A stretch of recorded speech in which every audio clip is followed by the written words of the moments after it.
மக்களே வணக்கம். அவியல் செய்வது எப்படி?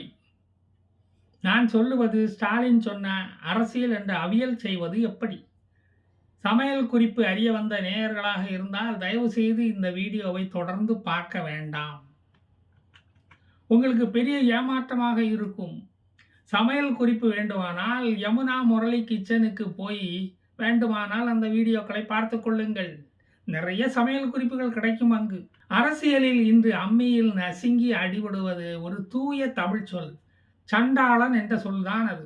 சண்டு என்றால் தமிழ் அகராதியில் பதர், பயனற்ற என்று பொருள் அப்படின்னு போட்டிருக்கு. ஆளன் என்றால் ஆளுபவன், உடையவன் என்று பொருள் போட்டிருக்கிறது.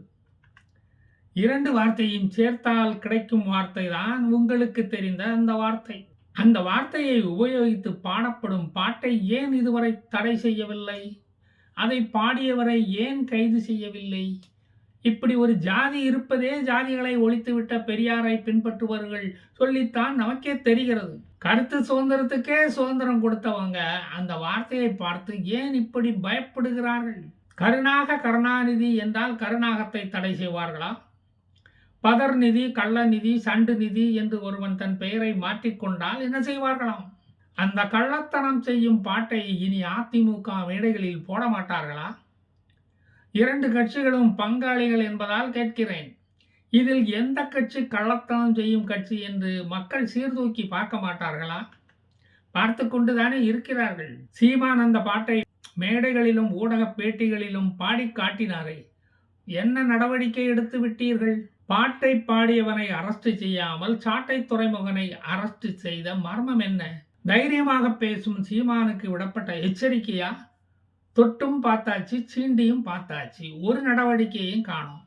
இந்த திராவிட மாடல் ஆட்சியில் சத்தமில்லாமல் இன்னும் மிச்சம் இருக்கும் 1.5 வருடங்களில் அமைதியாக சம்பாதித்து விட்டு போகலாம் என்று முடிவு எடுத்து விட்டார்களோ என்னமோ. இதுக்கு பெயர்தான் அமைதி பூங்காவான தமிழகம் என்று பெயரோ?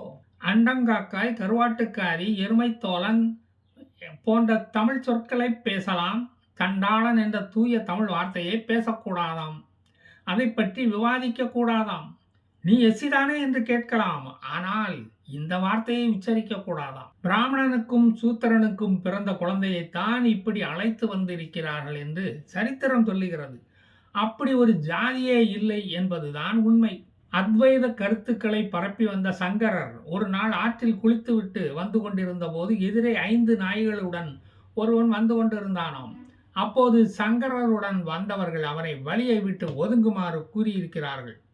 அப்போது அவன் ஒரு கேள்வி கேட்டான். உடல் நகர வேண்டுமா அல்லது என் ஆன்மா நகர வேண்டுமா என்று கேட்கிறான். அந்த பதிலை சற்றும் எதிர்பார்க்காத சங்கரர் அவன் காலில் விழுந்து வணங்குகிறார். அவரை தன் குருவாக ஏற்று மனிஷா பஞ்சகம் என்ற பாடலை சங்கரர் பாடினாராம். சிவனே அந்த சண்டாளனாக வந்தாலும் அங்கு வந்தவன் ஒரு பௌத்த துறவி என்று சரித்திரம் சொல்லுகிறது. உண்மையில் ஜாதிகளை ஏற்றுக்கொள்ளாதவர்களைத்தான் சண்டாளன் என்ற சொல் முன்பு குறிப்பிடப்பட்டு வந்திருக்கிறது. புலையன் என்றும் இளைஞன் என்றும் இதைவிட மோசமான வார்த்தைகளை பயன்படுத்திய சமூகம்தான் இந்த தமிழ் சமூகம். அப்பெல்லாம் தமிழன் தலை உயர்ந்து இருந்ததா? இந்து என்றால் திருடன் என்று எந்த அகராதியை பார்த்து கருணாநிதி கூறினார்? ராமரின் பிறப்பையே கொச்சைப்படுத்தியவர்கள் தானே இந்த பதர் முன்னேற்ற கழகத்தினர். ராமர் ஒரு கற்பனை பாத்திரம் என்று கூறி வைக்கம் வீரர் என்ற வார்த்தையையும் ஒரு கற்பனையான ஒன்று என்று அந்த உண்மையை பூசி மூழ்கி மறைக்க பார்க்கிறார்களா?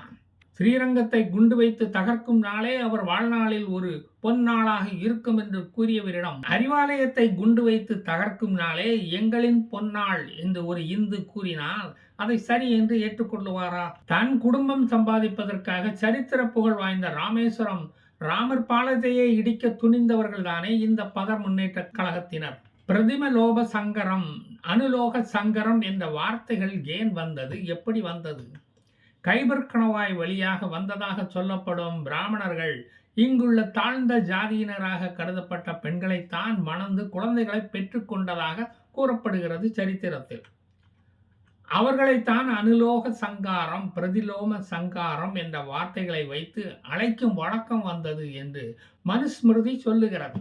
இப்படி ஜாதி மாறி மணந்து பிள்ளை பெற்றவர்களை ஏன் சண்டாளர்கள் என்று அப்போது அழைக்கவில்லை?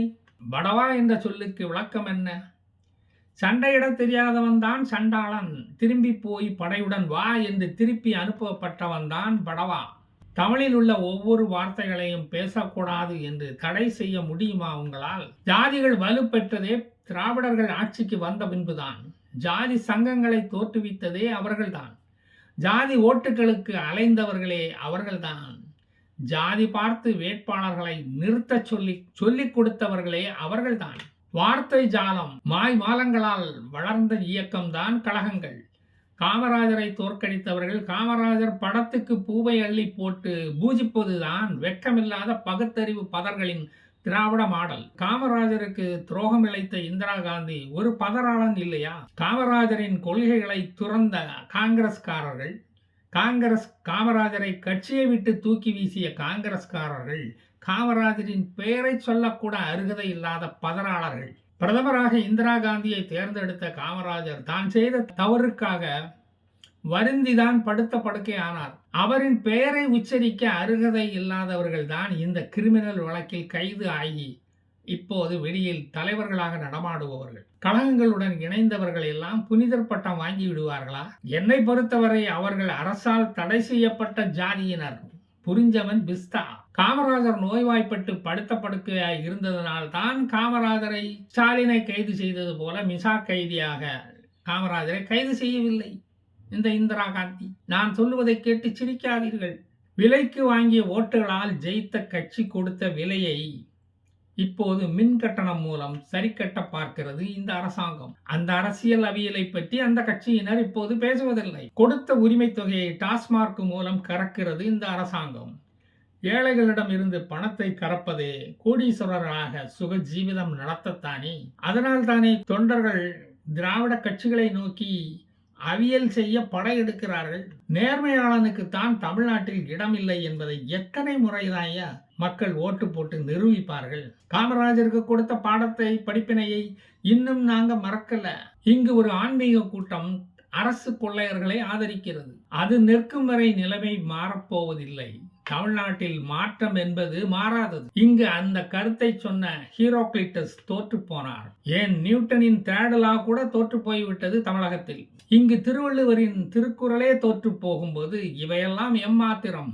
நடுவின்றி நன்பொருள் வெட்கின் குடிபொன்றி குற்றமும் ஆங்கே தரும் என்ற குறளின் விளக்கம் என்ன தெரியுமா?